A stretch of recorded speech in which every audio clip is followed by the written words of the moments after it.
Okay, let's talk about the tank meta for Season 3. So, the first caveat we have to say is we don't actually know what it's going to be yet, tuning to be determined. The tier list that they've come out with, especially for tanks, some of them are absolutely wild. They do so much damage, and they're almost certainly getting nerfed. We don't actually know what is going to be the meta, but there are a few interesting things. Number one is we know what the dungeon pool is, and there is one dungeon in particular that might influence the tank meta, which is Arakara.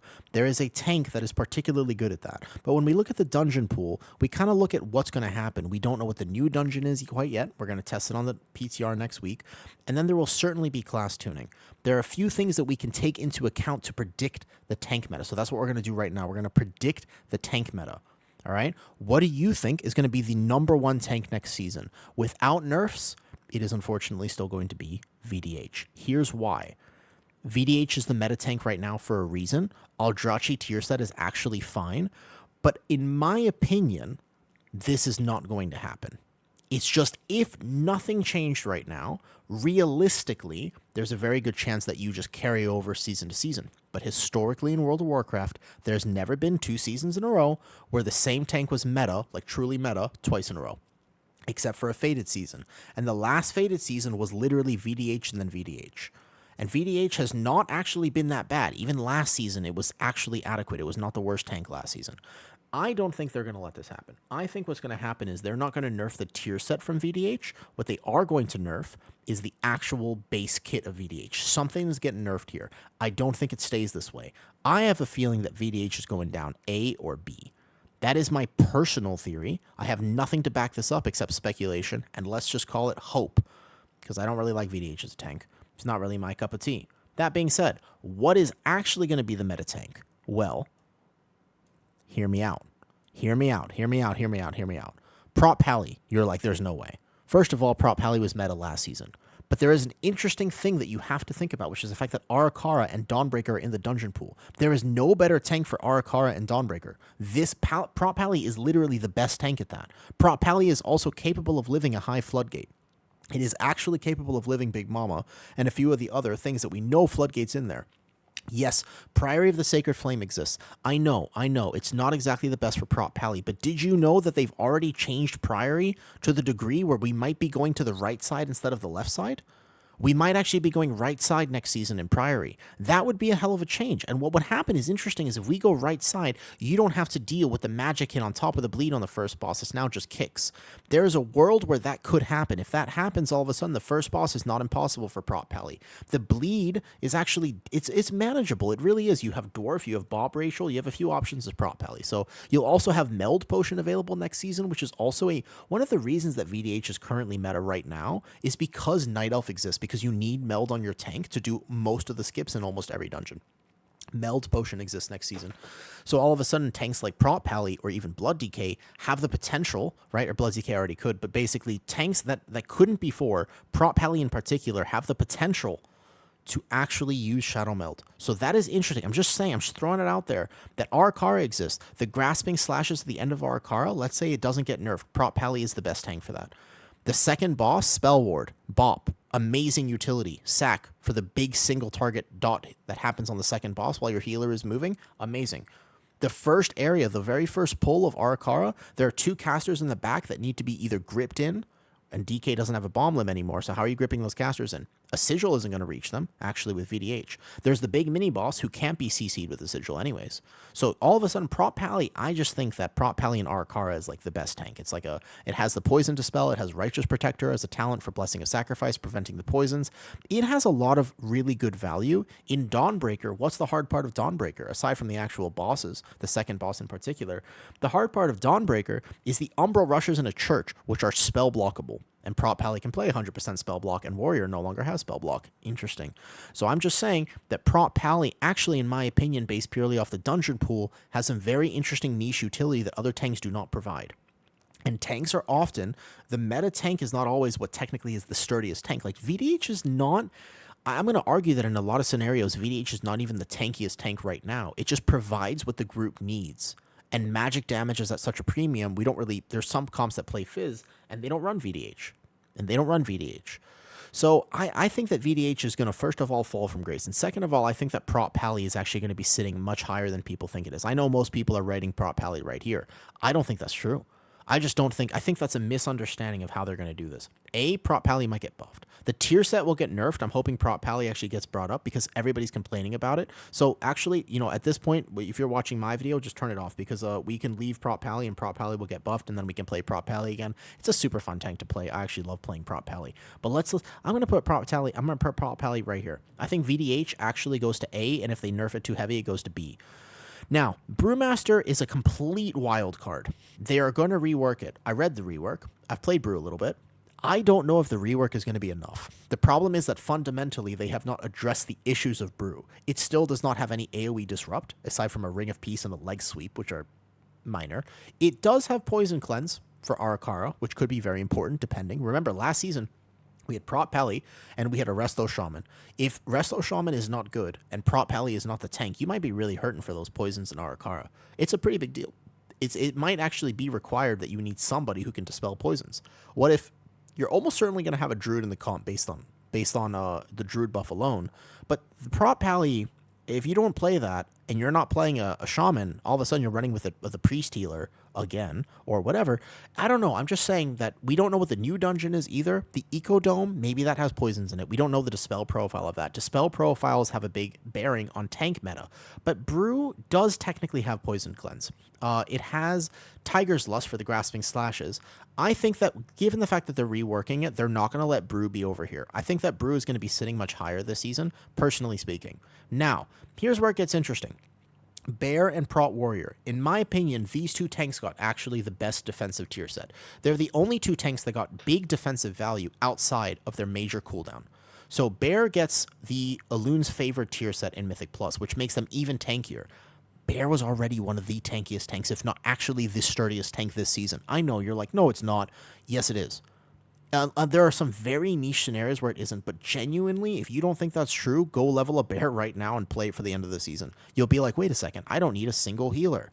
I don't need anything. You're like, yes, Bear is so hyper independent right now. As a tank, it's very sturdy. The problem with Bear is it's single target damage and relative lack of utility.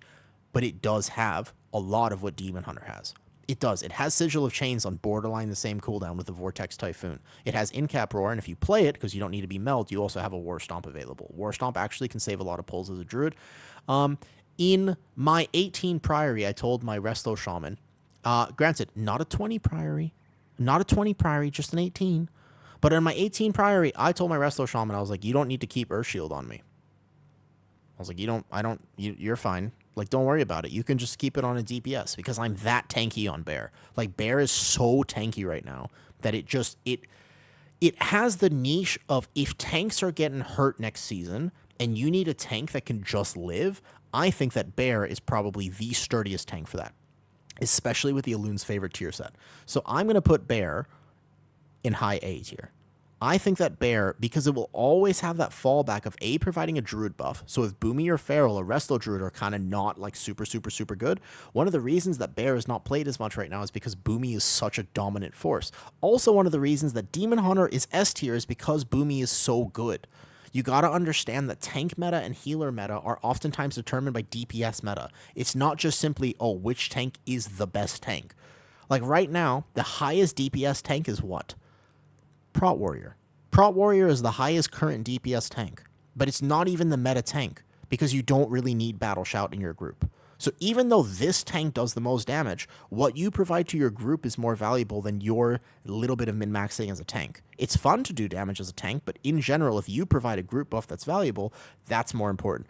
VDH is meta for a lot of interactions right now, but it's not the tank. Like, you need external on Gather. That's one thing that you need. Bear doesn't need external on Gather. Warrior doesn't really need external on Gather. Prot Pally doesn't need external on Gather. So all of a sudden, you play one of these tanks, and your healer has a free external for a DPS. Do they need it? Maybe not. But I'm just saying, it's a very nice thing to understand. VDH, we all think right now, it's the meta tank, it's the best tank. Tank balance is really not that far off at the moment. It's really not. Actually, all tanks can do competitive content at this exact moment in time. It's just that what we currently need in dungeons, especially in Pug environment, is a tank who can grip mobs, who can chain CC a pack, and then also grip them into a boomy silence. All they need to do to make VDH not currently S tier is basically one thing, which is to have their sigil not put the spell on cooldown. If sigil is a 2-second AoE stop, that is nothing. But if the fact that it puts the spell on cooldown and can interact with the Boomy Beam the way it does, it's not the most powerful AoE disrupt in the game. Warrior has that in Disrupting Shout. Warrior got reworked. It's so easy to take Disrupting Shout now. Warrior actually has the best AoE kick in the game now. It's not VDH. VDH has the sigils.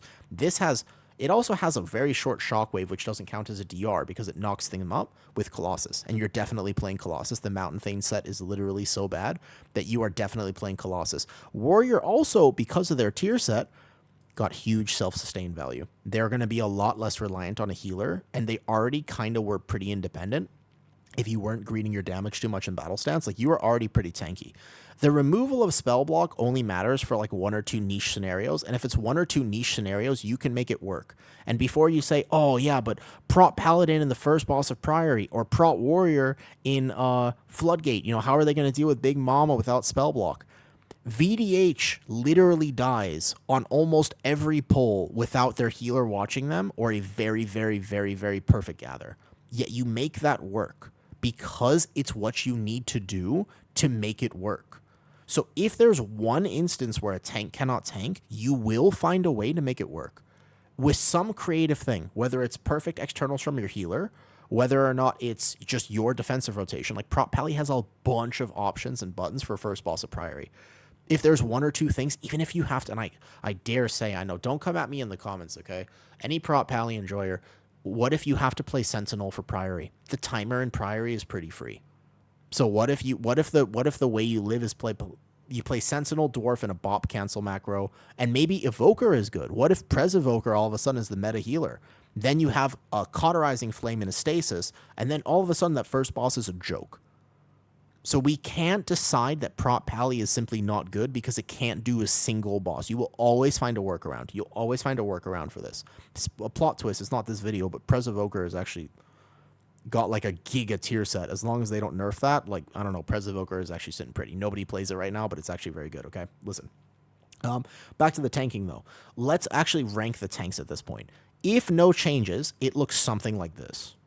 If no changes, it looks something like this. I actually put Prot Pally in A. Its utility is outmatched. If you can live on a Prot Pally, and you don't even need to play crit wings, I swear. If you can just live on a Prot Pally, it's straight up an A tier. I would say low A tier. In my opinion, these are the 3 best tanks at the current moment. Prot Warrior can absolutely carry the team. Bear can relatively carry the team. It does require a little bit of help, but you even have off healing on Bear, which can actually, and I have been able to save people on a high level Dark Flame Cleft, a Candle King, etc., etc. But realistically, with the rework, let's say this gets nerfed, Brewmaster goes up here. I think they're posturing to make Brew meta. It looks like they're trying really hard, but they're gonna have to try harder. I genuinely think they're going to have to try harder. So my final ranking is Blood DK goes down here. Blood DK, is it playable? Yeah. It's not in D tier. It's not down here. Can you play it? Yes. This just doesn't do enough damage. It doesn't actually provide a group buff. It doesn't technically give your team what you need it to give. And it requires a little bit more workaround for no real benefit. If you have to play a physical comp and pull smaller because, let's say you want to play Prot Warrior or Brewmaster, but they can't live a big pull and you split it, that's fine. Because you're still providing so much damage just straight up by existing in the comp that you're playing that this is fine. You'll still time the key. Blood Decay does not provide that. Blood Decay has no group buff. AMZ doesn't count. AMZ is a defensive. It's not a damage optimization. So I think Blood DK is currently sitting at the worst. Their tier set is relatively underwhelming. It's okay. Is it fun to play? Sure, but it's just not really providing enough straight up damage to the group. Hence why Blood DK is definitely at the bottom here. This all depends. If meta comp is pure magic damage, pure wizards, and VDH just somehow doesn't get nerfed, it's up here. VDH is getting nerfed. So let's say it's a Fizz comp next season. Brewmaster is all of a sudden very appealing. Or what if Windwalker Monk is actually juiced up to the gills? What if Windwalker Monk is the best melee DPS by far? Has that ever actually happened in a season in Mythic Plus? No, not really. Shadowlands Season 1, it was pretty good. It's probably not going to happen. But just hypothetically, hear me out. What if they're like, actually, it's a Windwalker's time to shine. Brewmaster all of a sudden loses a bunch of value. You won't play two monks. That's weird. You won't play two monks. What if Mistweaver, which currently is cracked on the PTR, that tier set for Mistweaver is insane. So if Mistweaver's meta, this goes down here into low A. And then all of a sudden, Bear goes up in stonk value. Boomy has been meta for this season, last season. Okay. I think that Boomy is going down. Now, how are they going to accomplish that? I don't know. They would have to just tune it so its damage is low. But then all of a sudden, you still have Feral. Druid competes with three other specs. It's pretty hard for Druid to ever be an S tier because it competes with three other specs. Even if it's a very good tank, you normally don't play two Druids. Can you? Sure, but it's a damage loss. So realistically, Bear cannot be S tier while it's competing with three other specs. But let me ask you a question. When was the last time that DPS Warrior was meta in keys? Fury Warrior, Arms Warrior?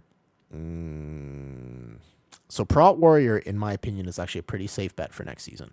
The Colossus set is good. It did also get reworked. Everybody's talking about the Brew rework. Prot Warrior technically got reworked. Weirdly, it's you only get like another talent or two, and some of the passive nodes were nerfed, but it's potentially a good thing. It's also potentially a bad thing. I don't know. The Prot Warrior rework was weird, but let's just call it a good thing overall. You now have an AoE kick, which is currently the best AoE kick in the game, and also functions with the same logic as Sigil. So I think that Prot Warrior is actually probably sitting in S right now. I think that if Prot Pally tier set doesn't get nerfed, you might actually find a way to play it. But basically, my actual tank rankings would look something like this. I think that Prot Warrior, at the end of the day, Colossus Prot Warrior, if you can figure out the aggro problem on Gather, which people should be used to because VDH has been meta this whole season. So if people can figure out the aggro problem on Gather, I actually think Prot Warrior is sitting really pretty right now. That Colossus set, it's not about the damage. It's not about the damage that it provides. It's not actually about that because I don't think that the Prot Warrior Colossus set is the highest DPS tank tier set.